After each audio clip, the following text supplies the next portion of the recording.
All right, good afternoon. We're going to finish out the rest of the chapter. We're in chapter 12, Consumption, Real GDP, and the Multiplier. Once again, this is no substitute for you actually reading the textbook. We are on page 252 in the middle of the textbook. Pardon me. We are on page 250. Net worth effect. This simply refers to the mindset or the behavior you have if you actually have your net worth go up. If you are given a painting by your grandmother and you find out it's worth $2 million, in your mind, if nothing else, you believe that you have more wealth. You didn't necessarily sell it, but you do have access to that commodity, as it were. Also means things such as investable assets, which you are actually looking to generate some type of income. So you're going to think about yourself in a different light.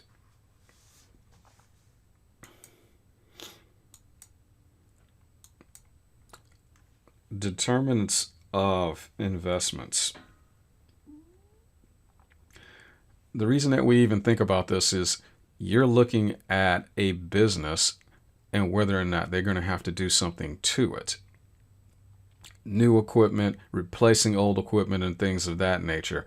Again, and your investment turns into spending by someone else, or your not spending any money turns into an investment with someone else. So we have to put this into our consideration. We're thinking about the investments, looking at GDP and how the economy as a whole works. Essentially, when we're talking about this, we're trying to think about the opportunity cost, what you could do with the money. If someone were to give you, say, a 10% rate of return on your money, that might be interesting. But you have to take into account what else you could do with the money. And you have an interesting dynamic between those who want to borrow the money, that is the interest rate. Someone's borrowing the money from you. If you have $10 million, you're going to try to find the investment with the highest rate of return.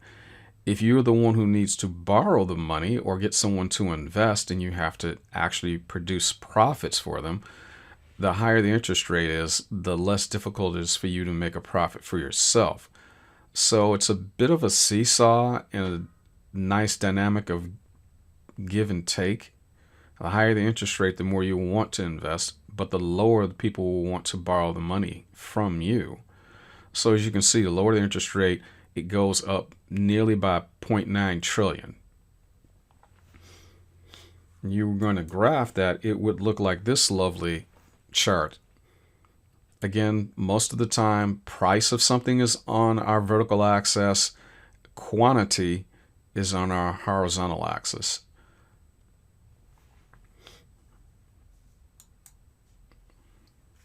Moving on. Page 252. How do we find our glorious little equilibrium? Well, you remember, gross domestic product, GDP, is nothing more than how much stuff is spent in a country. Most of it is consumption, which is how we get back to our C and how C equals everything we buy. We'll get to that in a minute. We're going to come up with a line saying it's a 50-50 bargain. It actually equals out everything we spend on is equal to the GDP for a particular country. You'll notice that the colored C line actually has a starting point other than zero, meaning there's an autonomous spending. You have to spend on something. It has to be food and shelter and everything. So to begin with, there has to be money being spent. Equilibrium line is when there's no excess savings. We talked about there are only two things you can do with the money: spend it or save it. Well, you already got to spend something just to live. When it equals out, that's where you get that crossover point. When we get that 45-degree line continuing out and the consumption is below it, the difference between those two is actually where the money is saved. So this is where people get money for investing. We'll talk about that in a minute. Our equilibrium, if you remember this, I mention this all the time. Our aggregate demand is equal to our GDP function, which is consumption, investment, government spending, and net exports. Now, what we're trying to do here is simply give a graphic representation. Remember, the panel A, interest rates go up. The desire to actually borrow the money in any form goes down. The difference between the two, we saw in the prior chart, is that savings panel. You're making $375,000 a year. How much of it are you going to spend? How much of it are you going to keep? In panel B, we're adding the money that is not being used for consumption to the chart, which is why you get that 45-degree line to jump up. So that's most of the money you have. You're buying food, groceries, personal hygiene items, everything else. And now you're looking at the money that you don't spend on any toys or that expensive caviar. And this is where you get the reason the entire line jumps up. Okay. The reason that we're putting all that together is we're trying to figure out where the true equilibrium line is between, again, C and what really is going on when we put in savings and included in that. And this, again, is another graphic representation. There has to be some consumption. In your textbook, it talks about planned and unplanned. If it's something that doesn't normally happen, it creates a different need, and now you have to go into the marketplace and actually get some money if you own a business. All right. If you don't spend as much as possible, and for whatever reason you have additional inventory, you don't need to borrow money, but you do need to sell the goods. If all of a sudden the economy is booming, which would be on the right side, and you need to increase your inventory, you're going to need to go get some more money because you need to go make more widgets or cell phones and things like that. So you're going to have to go to the marketplace and ask for money.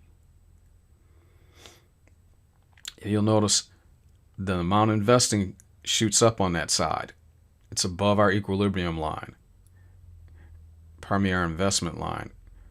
So you're getting people to either go into their piggy bank on that right side and give you more money, or they're not going to spend money on something else.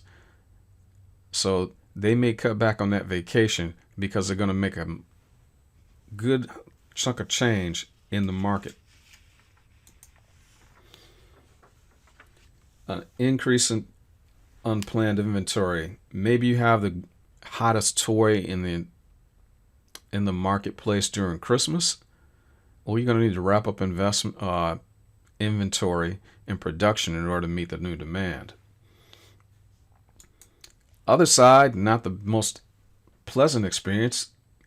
You don't have the best toy for the Christmas season. You have too much there. Too much money is being spent on inventory. You're not really going to get it back. You are just going to slow down the economy as a whole. And it's going to have a negative effect at some point. What you're reading is, okay, you are short on the inventory, so now you have to build it back up. Our good friend Keynesian economics theories. Now we're going to get to the other portion that we talked about. Consumption, investment. Last part that we didn't get to, government spending and net exports. Now, while the government doesn't really make anything, it does spend money when it needs a project, building roads, bridges, and things like that, hospitals. Therefore, the money is coming, what we call transfer of payments, taxes and things like that go into actually building a bridge or something. And we add that to the equation. Last part that we're asking is net exports. Once again, that is nothing more than how much stuff goes into a country and how much money goes out. If you sell more stuff outside your country, it's a plus. If you import more stuff, it's a negative, which means you're getting the stuff in and they're getting your money. The money probably will never recirculate, or not to the same degree anyway, in the country that it's leaving. It might, but there's no guarantee. And basically, you're not counting on that money coming back in a meaningful way. This is everything that we've talked about put out into a lovely matrix or spreadsheet. Your taxes, disposable income, again, that's after you have your taxes taken out. Real consumption, real spent savings. Only two things you can do with your money. The savings and investment should be somewhere in line. This is what businesses actually need. When it hits the point where they're about the same, you're probably not going to see much of a change. Government spending is already set, net exports, total real expenditures, unplanned inventory, which we talked about briefly, which means there's more demand than supply. So you have to keep increasing your inventory to meet the demand. You look all the way in column 11 all the way down, the last two last two vertical lines going across, you made too many widgets. Can't sell them, therefore you decrease. This would lead to unemployment. You're trying to find that sweet spot where you're making just enough stuff so you don't have an abundance of inventory in the back room collecting dust, and you're getting every widget sold.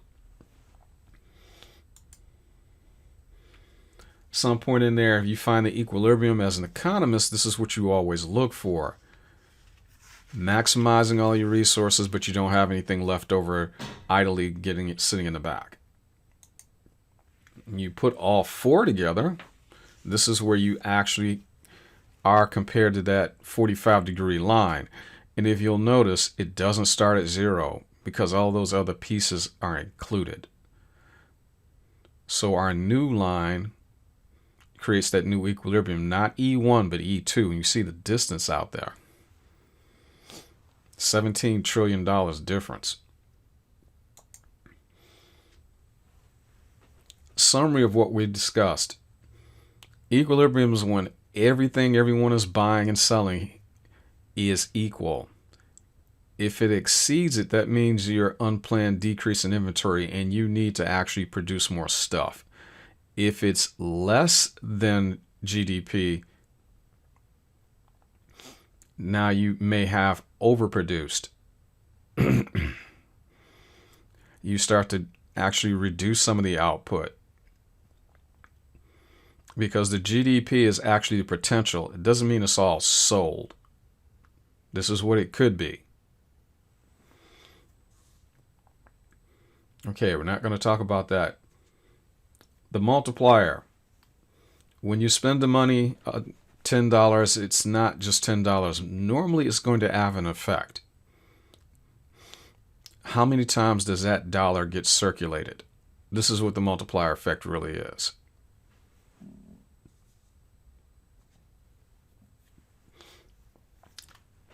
Generally works more with the government than anything else. If the government spends $100 billion, it creates $500 billion of GDP. Well, how is that even possible? Well, if the government decides to build a road, it's not just they need the supplies. Maybe they need to upgrade and buy more equipment. And for those of you who are following along at home, we are on page, where is that?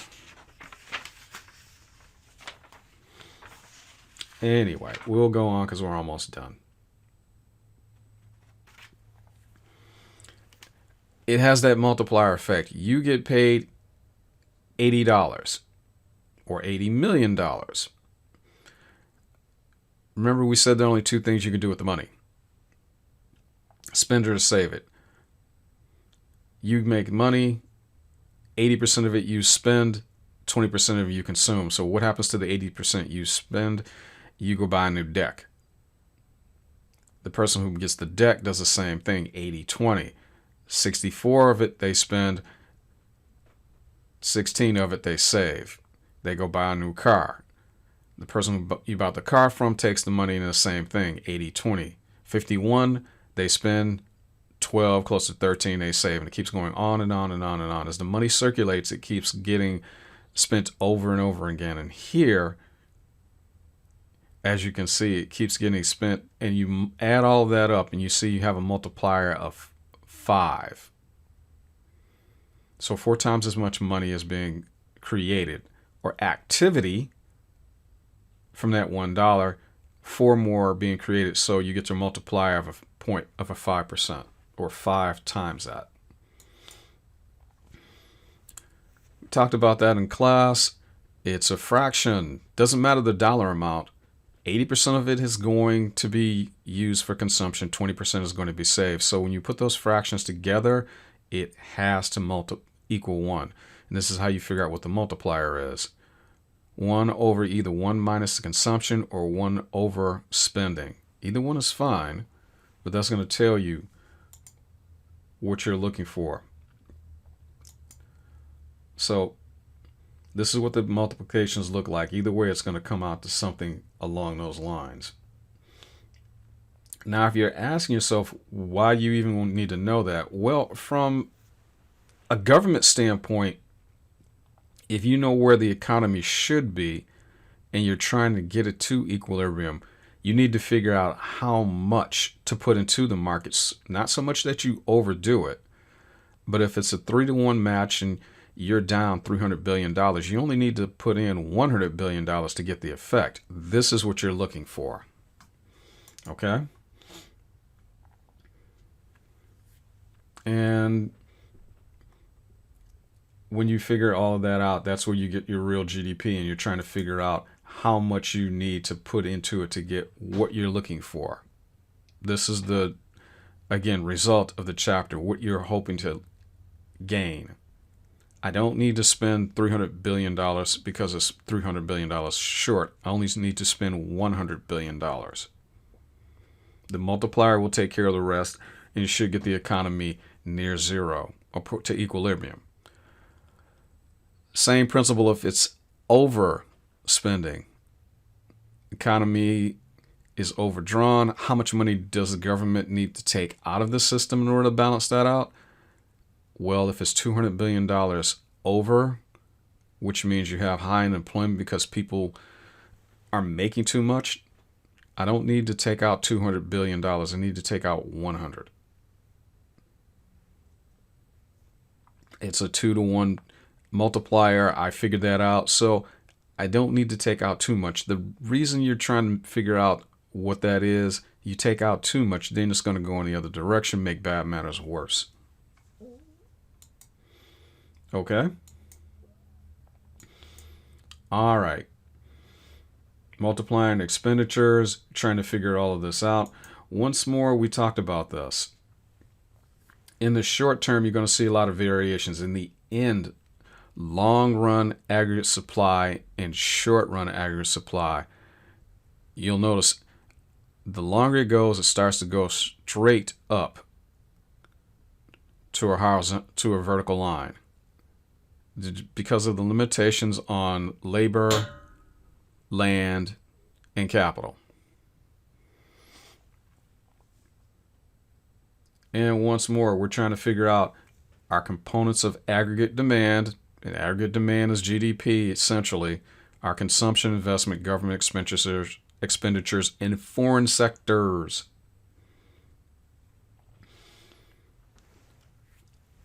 We're simply trying to figure out the difference between the two.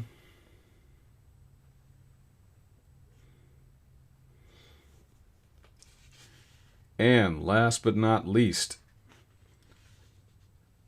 our real balance, our interest rate effect, and our open economy effect.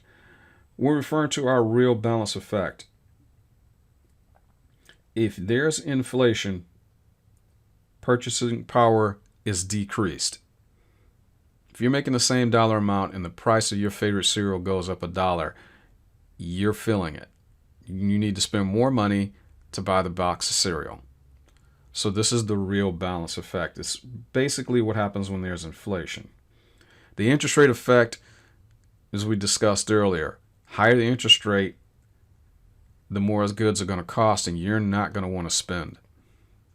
The open market effect, our last piece that we don't get into in a lot of detail in this particular chapter, is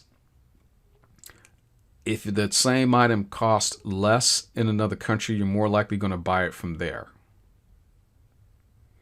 So let's say you're planning to take a trip to Europe and you wanted to buy this nice outfit, but you find out after you do all the dollar conversion and all the other stuff that it's $100 cheaper overseas. You'll wait and then spend the money overseas.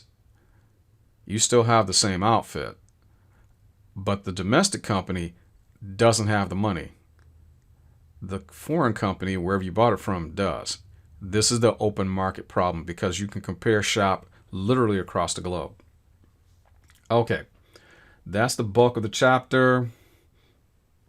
You can see now we get into illustrations. Okay, as always, if you have any questions, feel free to ask me. Have a good day.